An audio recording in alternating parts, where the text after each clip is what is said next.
All over Britain, serious dietary crimes are being committed. With an increasingly dysfunctional relationship with food at both ends of the scale, we've rounded up 16 of the worst offenders. We've brought them together for the first time to help them face the harsh reality of what their eating habits have done. But before they swap diets, they'll be paired off. Supersize. I've had something like you on a plate with chips before, you know.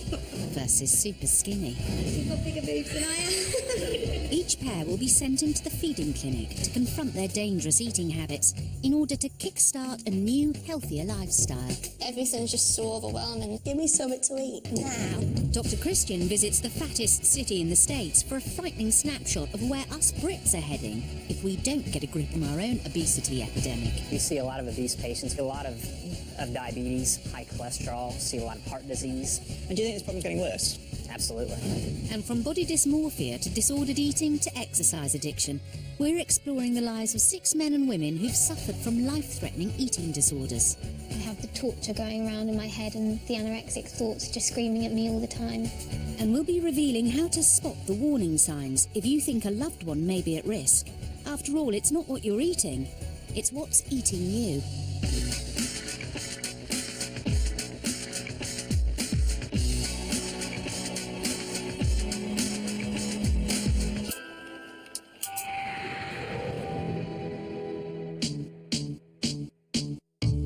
By 2020, a third of us will be obese. However, in the US, they're already there. Experts forecast that within just 3 years, obesity figures will increase to over half the US population. And where America leads, the UK follows. So to find out how and why things have got so bad, I've come to the epicenter of the crisis, Evansville, Indiana, officially named America's fattest city. This city in the Midwest has a population of 117,000. And a massive 38% of them are obese. Do you think you're reaching crisis point with all this? I think we're reaching a crisis level. Over the next 8 weeks, Dr. Christian will be reporting from the front line, witnessing the far-reaching effects of a sedentary lifestyle and a bad diet. They come here for fast food, they don't come here for salad. And that should serve as a grave warning to us all. We'll be hearing from people who've lost limbs to obesity. I got out of the tub and all of a sudden I heard this crunch and then this gush of blood. And from the team whose job it is to care for them. The heaviest patient I've lifted is 765 pounds. Wow, well over 50 stone then. And how even here they're taking the first steps to helping people towards a healthier lifestyle and treating the addiction at Overeaters Anonymous. For me, cheesecake was like crack cocaine. But for some, that addiction can be fatal. Christian's heading to the Pierre Funeral Home to meet a man who knows all about the ever-expanding population. Because he makes the biggest coffins in the United States. Keith. Hello. Oh my goodness me. It looks like a hot tub. This is our largest casket. It's 52 inches wide. It'll hold over 1,000 pounds. So we're talking 70, 80 plus stone. How many of these are called for? In the 1990s, Yeah. this casket didn't even exist. Right. In 2000, we sold 12, and we're selling about 4 of this type per month. So can I have a look inside it? Sure. Is that all right? Absolutely. Oh, golly, it's heavy. Oh, I mean, it's absolutely mind-boggling. Well, you can actually get 3 people in this casket. This casket will require probably 2 grave plots, maybe 3. It won't fit in a hearse. And I would imagine the person that's going into this size is not very old either. Unfortunately not. The average age for my records is around 45 years old.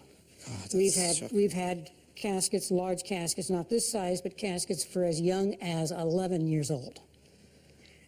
I'm really distressed.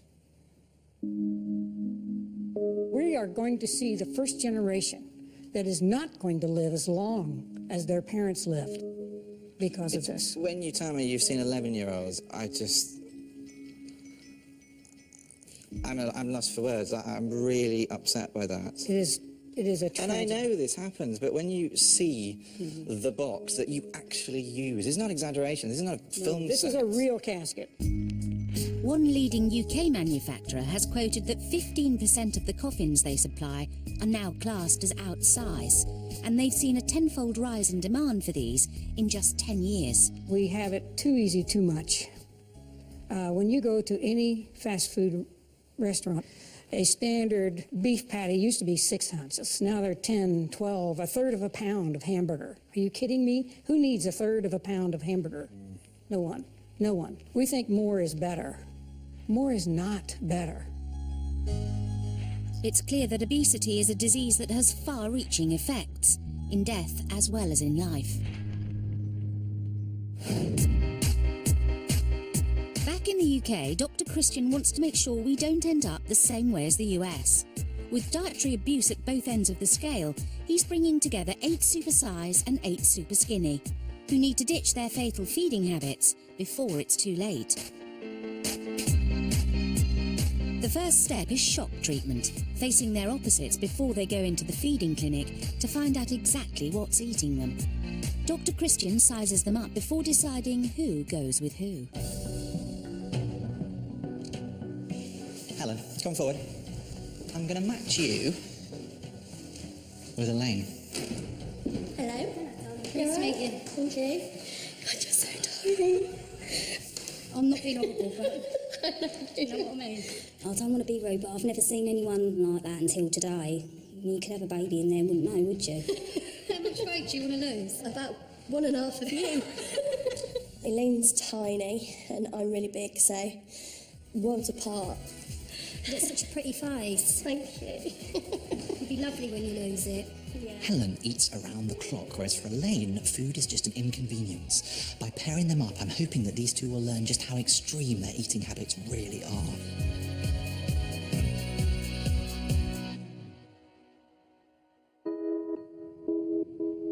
It's the middle of the night, and while most of us are asleep, something's stirring in Loughborough. It's 37-year-old Helen Simpkin.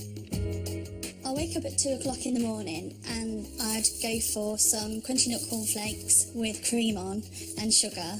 I'd then have some brown sauce on toast, which sounds revolting, but it's really yum, and a couple of bars of chocolate as well. Then I'd probably have an energy drink to wash it down. I'd also have 3 or 4 bags of crisps. I do this every day. For Helen, eating is a round-the-clock activity, which is why she weighs in at just over 25 stone. 5 a day, 5 chocolate bars a day. That's the only 5 a day I get. Overlooking the small fact that she gets through over 5,000 calories a day, Helen has another reason why she's the size she is.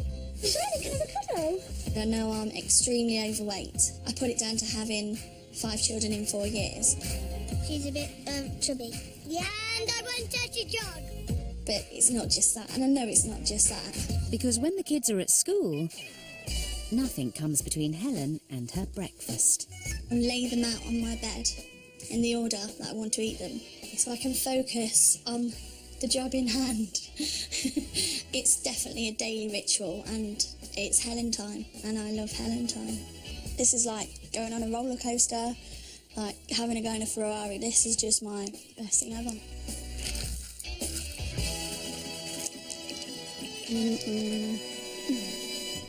And the food rituals don't stop there. Starving. Every night is takeaway night for Helen and husband Jamie. We'll have like a portion big enough for 5 people.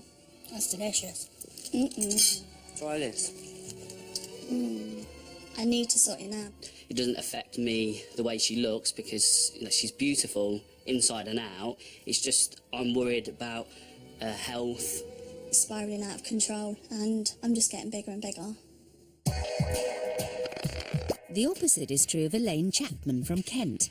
At just 6 stone 5 pounds, food is off the menu. Instead, she's got a serious tea habit. I probably drink 12 to 20 cups of tea a day with 2 sugars in. That's what keeps me going. I do like my cup of tea. And when she does eat, Elaine's portions are tiny. I'm trying to make myself eat more. If I'm at home, I'll always have a cheese slice for lunch. I eat even less than what a child would eat.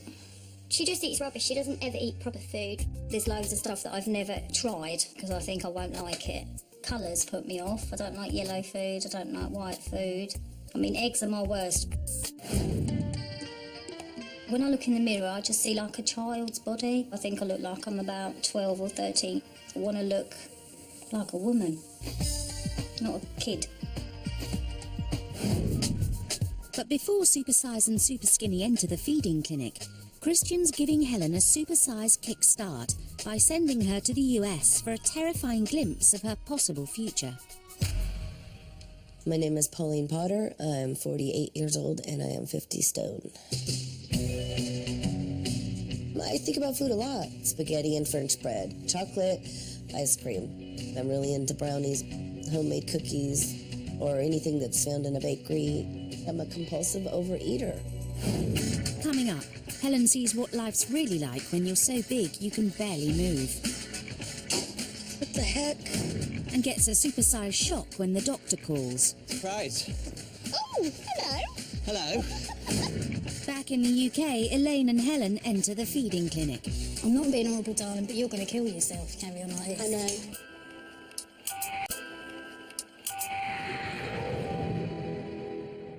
On tonight's show, featherweight Elaine Chapman, who's bored by food, versus heavyweight Helen Simpkin, who just can't get enough of it.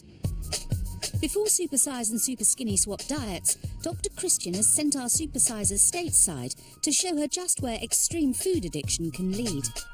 My long-term goal right now is to lose half of me, which would be 25 stone. Or in other words, that's one Helen Simpkin. Dr. Christian's organised for Helen to spend 2 days in California with Pauline Potter, and he'll be flying out himself to ensure Helen learns some valuable lessons. Come in. Hello. Hi, how are you? I'm good, how are you? I'm good. I'm Pauline. I'm Helen. Hi. How was your flight? It was okay, a little uncomfortable, but it was okay. That's good. Dylan. Can you come help me, please, honey? Dylan, this is Helen. This is my son, Dylan. This is a daily routine. He's a very good boy, but I'm sure that he will welcome the day that he won't have to help me any longer and I could just do it by myself. So I'm sorry to be undressed in front of you. It's okay. But, It's just quite shocking. I don't want to get like that because I've got kids and I don't want them to have to help with me. Like her son has to help her. Once you get to 700 pounds, it really pushes your body past its limits. Like, I'm short of breath all the time just to walk 10 feet from the couch to the bathroom. I have knee pain every day. I have to get a spoon. I don't have a good life, you know. I hear children running outside of my window, you know, laughing and playing, and it's like nobody knows I'm there, you know. I want to get out. I want to dance. I want to drive to the store, and I want my son, the last 20 years of his life, to be remembering that he had to help his fat mother get dressed. Pauline's always loved food and has been overweight since childhood, but spending 9 years married to a man who loved big women got her where she is today, immobile. Pauline uses a special bus service, but it doesn't always run smoothly. On some buses, the combined weight of Pauline and her wheelchair is too much for the hydraulic lift to bear. What the heck? Unfortunately for Pauline, today's one of those days. I just feel really so embarrassed for her. People are probably looking and... Just have to make it fast, okay? Because I can't stand up long. I don't know how she does that. I would never go out if it was like that. Oh, my feet hurt. Ugh. I'm hating this still. I'm still hating it. Pauline takes Helen to one of her favourite restaurants to indulge their shared passion. How does food make you feel? I know that I'm happy while I'm eating it, and then after I'm done eating it, I'm not happy anymore. I'm sad, you know. Then I sit here while I'm so miserable, and I cuss myself out, and I'm like, I'm never doing that again. And then the next day I do it again anyway. Why did I let it get to this point? That's my biggest regret. Because I've seen you today and the struggles that you have to put up with and how hard it is for you. I know that I won't be putting on any more weight. From now on, I'll just be losing weight. Good for you. That makes me happy because I wouldn't wish this on anyone. You know, it's like, it's a big struggle every day. It's a big struggle. Unbeknown to Helen, Dr. Christian's arrived to check our Supersizers getting the message and to see where Pauline's going so wrong. They do have a lot of similarities. They both like their junk food. They both have children whose lives, really, they're missing out on because they cannot go out and about with them very much anymore. And both of them really need help performing just the activities of day-to-day living. I'm the biggest mum at the school as well, yeah. Surprise! Oh, hello. Hello. How are you doing? I'm okay, how are you? I'm all right, thank you. Fancy seeing you here. Pauline, I'm Christian. Nice to meet you. Hi. Hey. Hi, this is my son Dylan. Dylan, good to meet you as well. How you doing?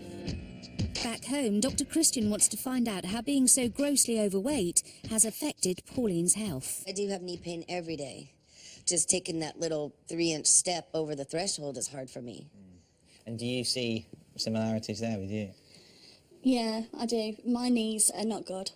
If I crouch down, I really struggle to pull myself back up. This is not going to get better, it's only going to get worse if you carry on, and you are living proof of that, aren't you? Yep. The big problem you had, actually, was that you didn't develop any serious medical things, you know, because actually you could just chug along and you didn't get any shockers, you didn't get the diabetes diagnosis, the heart attack, the high blood pressure diagnosis, did you? Which may have made you wake up and go... Right, it's helped me to not think it was important enough to take care of yet. And Helen, I know you're pretty much half Pauline's weight.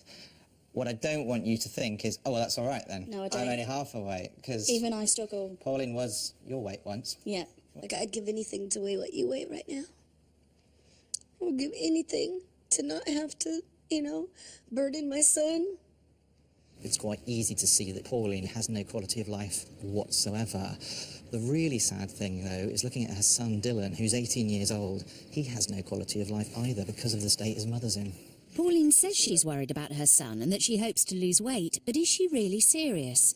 Her freezer's full of waffles, burritos, ice cream and ready meals. And then, I mean, big bags of potato chips and tortillas and stuff like this. I noticed that all the sodas that you have as well, they're all the kind of full-fat, full-sugar sodas, aren't they? None of them are diet versions. I don't like the diet ones. You can't carry on drinking these. Right. Because they're so high in sugar and calories, you know. I mean, you are really going to have to find an alternative. The human in me really hopes that Pauline does this and lose the weight. The doctor in me finds it very hard to believe that she actually will. Has seeing the state Pauline's got herself into had the desired effect on Helen? It's been eye-opening. I hoped it would shock you a bit. It did. But it's been relatively easy for Pauline to get to that size, hasn't it? Yeah, like it's been relatively easy for me to have put on the last £100 that I've put on. What's this going to do for you? More than anything anybody could have said before, this has done the trick. Christian leaves the ladies to say goodbye. Okay, take care. You too. It was nice meeting you.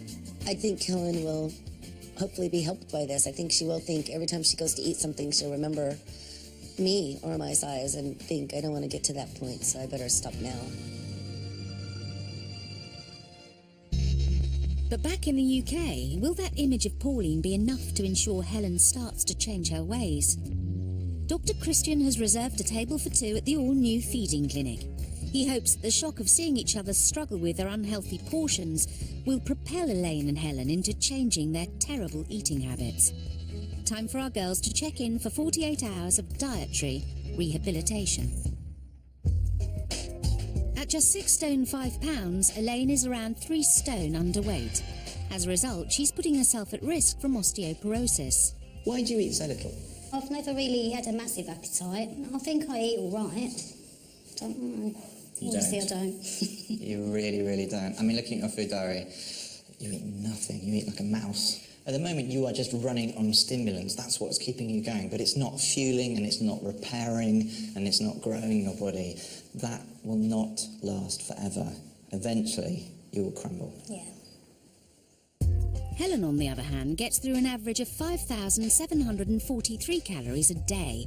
That's 20 days' worth of food in a week. She's a staggering 15 stone overweight, putting her at risk of heart disease, strokes and diabetes. I mean, you know fully well, as you lose weight, your symptoms like your knee pain and your back pain will improve. Yeah. There's all sorts of reasons why you need to be doing this, aren't there? I'm just going to think of my kids. It's time for Supersize and Superskinny to swap diets. The first meal is breakfast, which for Helen is often leftover takeaway from the night before.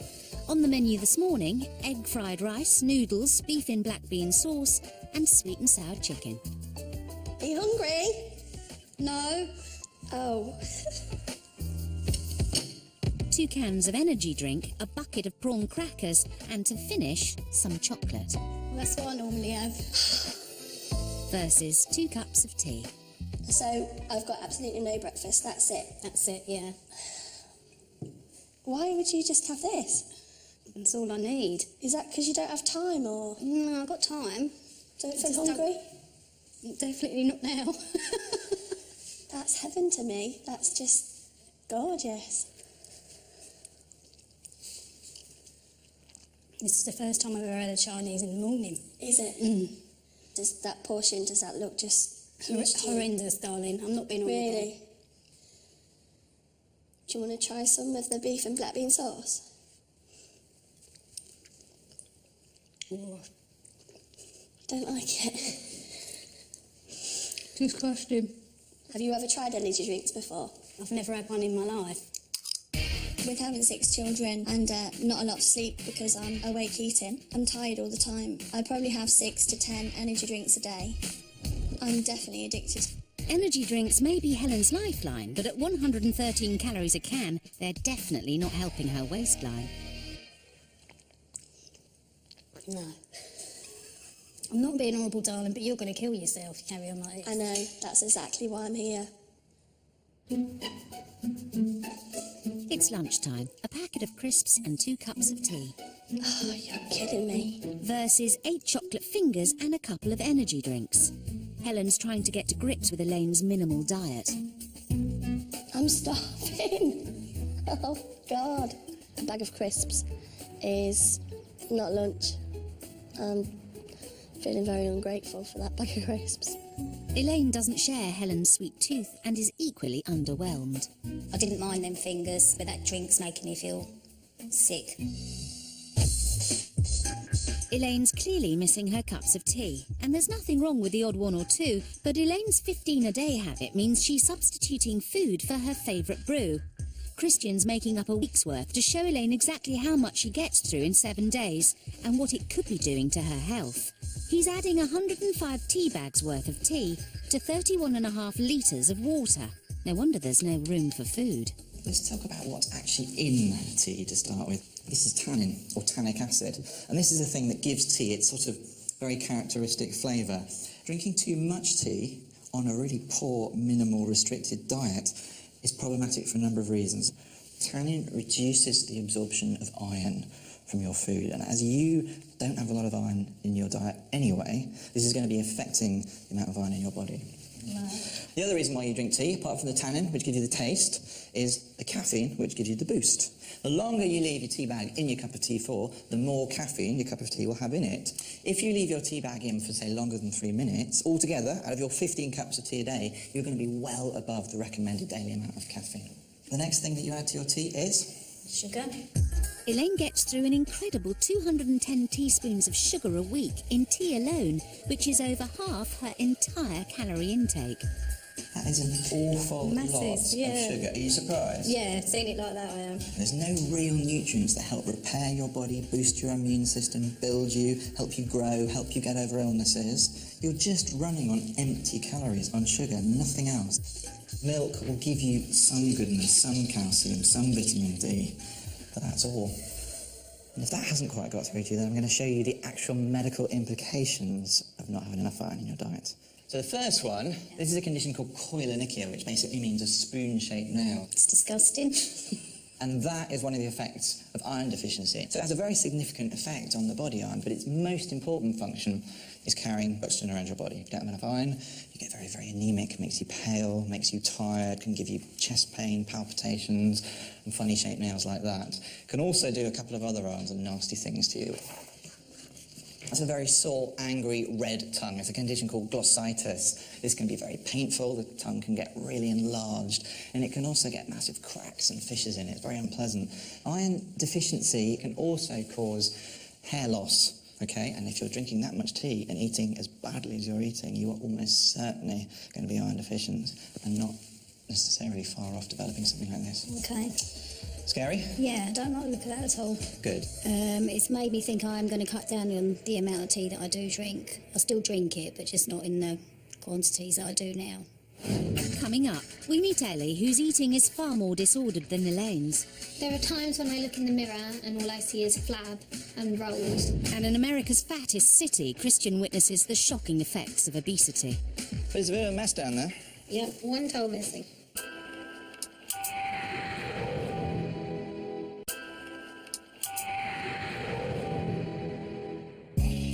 "24-hour binger Helen Simpkin and teaholic Elaine Chapman are settling down for dinner in the feeding clinic. And for Helen, it can't come soon enough. I'm starving, love. Yeah. Bless you, how you feeling? I'm feeling really, really shaky and not too good. Nothing to chew on yet, Helen. It's a bowl of vegetable soup and 2 cups of tea versus a 14-inch pizza and more fizzy caffeine. That ain't big, is it? I'm starving. Do you want to eat this or can I chuck it at you? I'm laughing, but I'm cross. And Elaine's experiencing something new. I actually feel hungry, believe it or not. Do you? Because I've not had any tea today, I think that's what it is. I can't eat this. This is just like... Well, it's just soup, babe. It's just like dirty dishwater. It's nothing. It's flavouredless and... Can't eat it. It's horrid. And I ate it. Give me something to eat now. Helen's being pushed to her limits, but seeing what Elaine was faced with is having the right effect. It's made me realise that my portions are way too big. If I bought that pizza, I would have bought it for 3 of us. But there's no way in the world I could have eaten the whole thing. No, it's enough for me today. Sorry, Elaine, not quite done yet. 3 hours after dinner, Helen appears with supper, kebab, chips and onion rings. Supper. Just try a little bit. Is it that bad? Yeah, it's horrible. Right, this is so unhealthy. Yeah, it's actually making me feel quite bad. I really don't think I can eat this, Helen. It's the end of day 1 in the feeding clinic. Or is it? Elaine's been tucked up in bed for 2 hours, but she's about to be rudely interrupted with a late-night chicken slice and a packet of custard creams. Wakey, wakey. Elaine?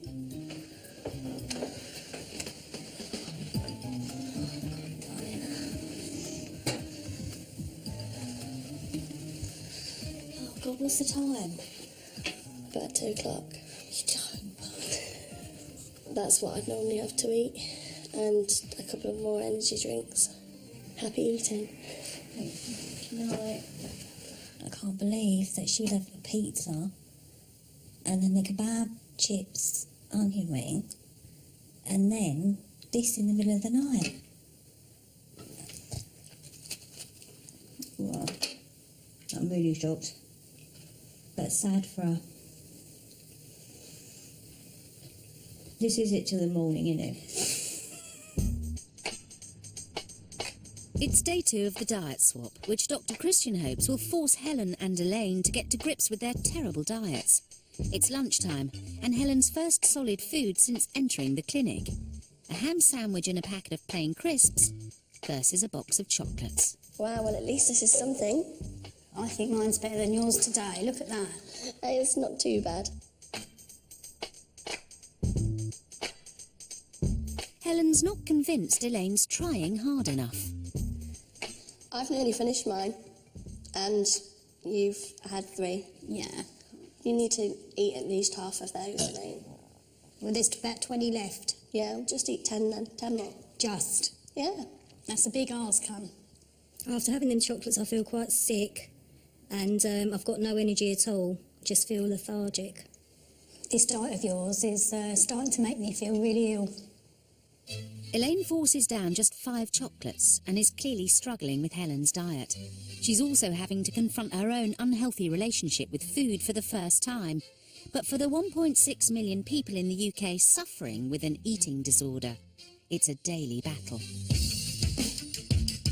Over the coming weeks, we'll be revealing the shocking reality of life with an eating disorder through the experiences of 6 very different people who hope that by sharing their own personal stories, they will inspire others to seek help. Tonight, we're meeting 18-year-old Ellie. The main cause of my dramatic weight loss was the operation that I had. I had to have my jaws broken and reset because they were out of alignment. I couldn't eat for a period of about 2 months and I was on a liquid diet, and gradually I started losing weight. When I suddenly realised that actually I can be thinner, I can lose some weight, it motivated me to continue on with the weight loss. Before the operation, I weighed 8.5 to 9 stone, so I was by no means overweight. And then when I started losing weight, I went down to about 5.5 stone, I think. Currently I'm about 5 stone 10, and I'm in the process of trying to regain my weight. Dr. Helena Fox is a consultant psychiatrist who specialises in eating disorders. Eating disorders are often triggered by a specific event or trauma, and not eating can be seen as a coping mechanism. The problem is that as weight loss increases, the illness can snowball and take over. And for Ellie, the change was rapid and dramatic. It's a very emotional situation because you see your daughter wasting away, and you are powerless to do anything about it. Before my eating disorder, I was doing a lot of sport. I had quite a muscular physique, and I think this contributed to my eating disorder because I felt very self-conscious about my build. Once Miss Sporty, now Ellie doesn't have the energy to do anything. Sport means everything to me and I really miss it, and without it, I feel lost. For Ellie to get back to doing what she loves, she made the brave decision to leave her sports science course at university and focus on her recovery. She's currently facing the daily battle of sustaining a weight gain diet of 2,500 calories a day. I find it very traumatic. I mean, I feel guilty just for having a cup of tea, and I have the torture going around in my head and the anorexic thoughts just shouting at me, screaming at me all the time. Ellie may be finding it tough, but regular meetings with her doctor at the Eating Disorder Support Clinic is helping. She's able to recognise what she needs to do is to challenge the intense fear and feelings of guilt about eating, and I think this is exactly what she's doing. But Ellie couldn't do it alone. Thank you. I think it is very important that people's families do confront the issue and help them to try and accept that they have a problem, because it's one of the hardest things to do on your own. If you're worried about a loved one, then keep an eye on them. When it comes to spotting an eating disorder, there are many signs to look out for. For example, loss of weight, developing brittle hair, hairy cheeks or back. These are all visible signs of the illness. Avoiding eating with others and making excuses for not eating, over-exercising and leaving the table soon after eating to go to the bathroom should all serve as warning signs too.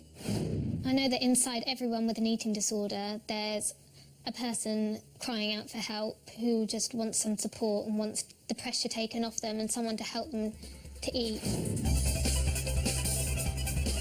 I just hope that by this time next year I can be at university, living life to the full.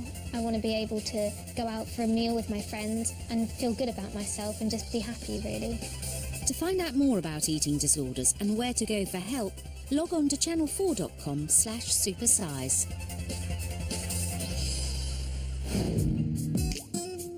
It's the last supper in the feeding clinic before Dr. Christian hands over the healthy eating plans. And it's a Supersize versus Superskinny Chinese. What is it? Wing. A wing? I wouldn't eat that. Helen's diet seems to have already started, and there's no stopping Elaine. You're doing well. You look hungry. I'm a bit hungry now. So you're going to finish it all off today then? I'm going to try my bestest. So all you've had today It's a ham sandwich and a bag of crisps. Yeah. You're not hungry? I'm not actually, no, I'm fine. Do you fancy one of these? No. Nope. I think it's just clicked how much I want to change. And if we carry on as we are, we probably wouldn't be here, either of us, in the next 10 years, probably. No, definitely not. Right, babe. Yeah, babe. I can't eat any more, but don't you think I've done well? I do, me ducky. I think you've done awesome. Thank you. It's time for our duo to check out at the feeding clinic. So I have here your diet plans for the next few months. Helen, that one's for you. Elaine, that's for you. Helen's diet plan will see her eating 2,000 calories a day, made up of fibre-rich foods, which contain complex carbohydrates, such as wholemeal bread, whole-grain breakfast cereal, fruits and vegetables. And Elaine will be on 2,300 calories a day. As well as cutting down on tea, she needs to include more unprocessed red meat in her diet to improve her iron intake. I'm confident I can do this, and I'm going to go home and change my life. I've already texted the daughter to say make sure there's milk indoors. Because I've got to have a cup of tea when I get in, definitely. But I'm not going to drink it like I used to. And I'm going to eat more instead. Give us a cuddle.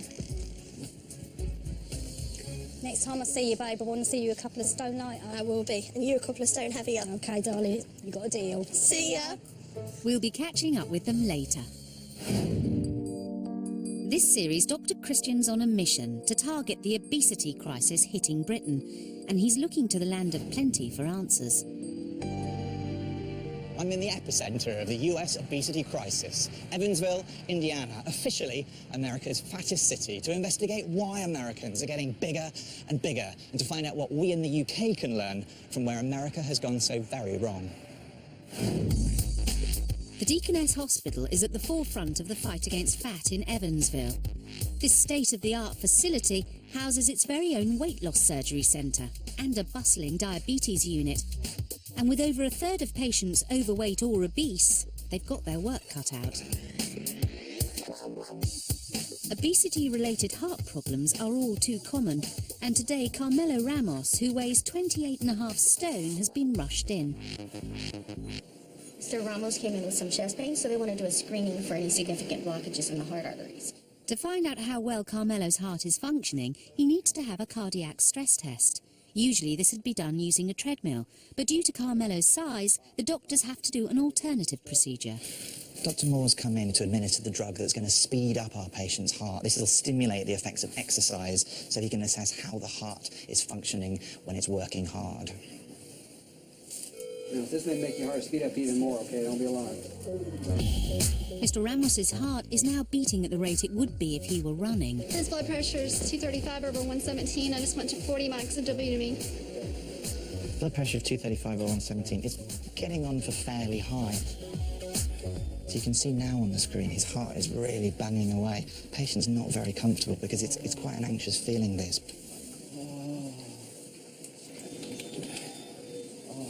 Can you rate your pain for me right now, 0 to 10? Oh, God, it's a 9.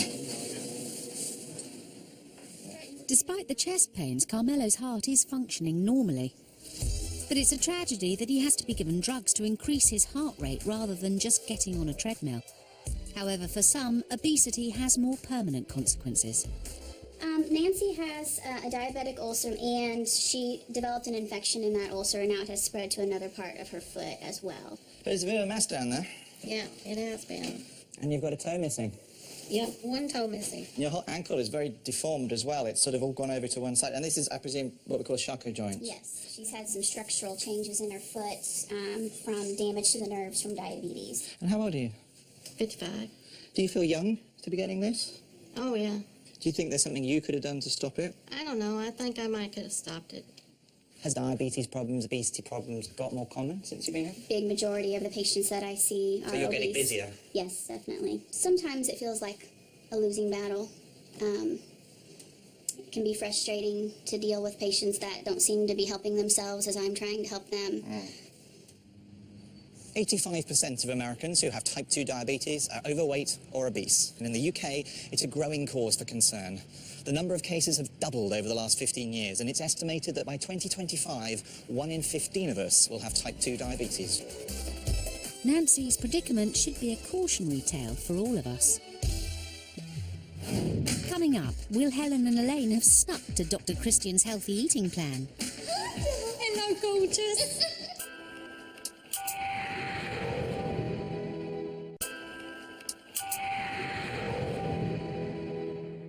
It's been 10 weeks since midnight muncher Helen Simpkin and tea addict Elaine Chapman left the feeding clinic.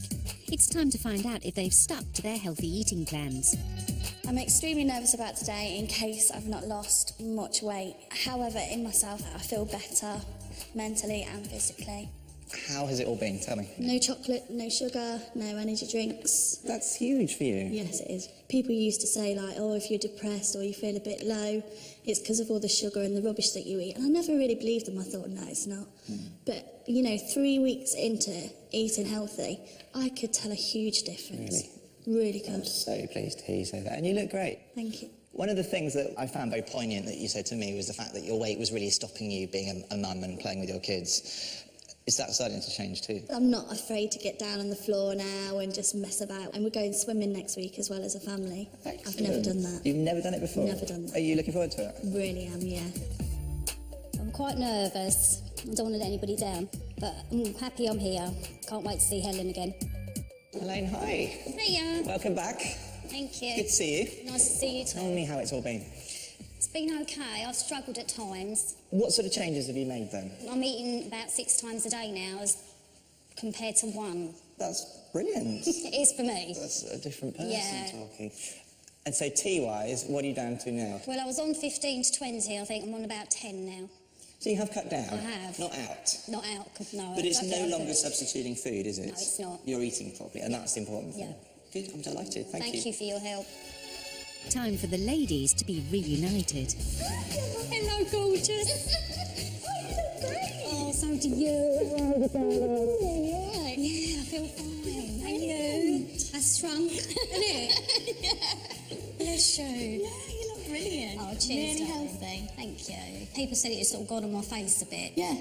Right, ladies, I'm coming in to interrupt you and put you out of your misery. Elaine, I'm going to start with you. In an ideal situation, what would you have liked to have achieved? What would you like to have gained? About half a stone. That much? I would like to have. That sounds an awful lot. I know. I don't know. You've put on half a stone. Oh, I have. You have, Oh, which is brilliant. fantastic. Yeah. Really pleased. Amazing. That's a huge amount. When you think It you is for started me. off not very much, half a stone is massive. That's really, really good for me. And the changes that you've made are fantastic as well. Right, Helen, and you then? There's an awful lot for you to do. Yeah. But I think you've kind of done it, haven't you? Yes. You've lost 1 stone and 4 pounds. Okay. And not only that, you've lost 2 inches around your middle, 3 inches around there, 3.5 inches around your leg.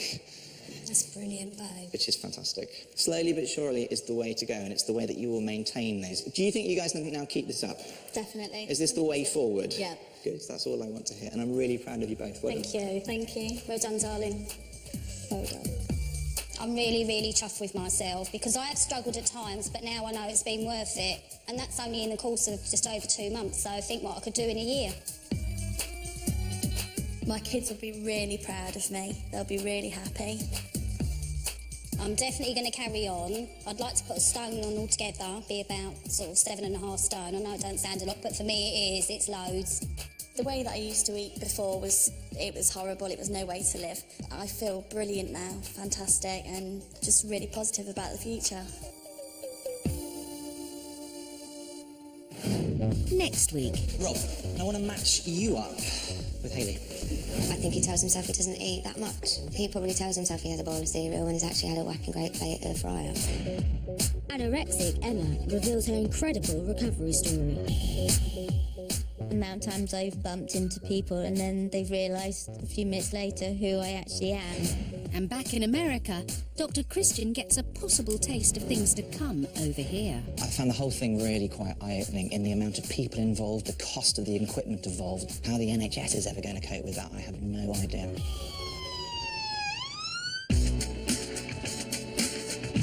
Trio of fathers try working for a week in a nursery. Should be a steep learning curve in Daddy Daycare tomorrow at 8. Next tonight, differing attitudes to education and a 16th birthday party for Santana in Big Fat Gypsy Weddings.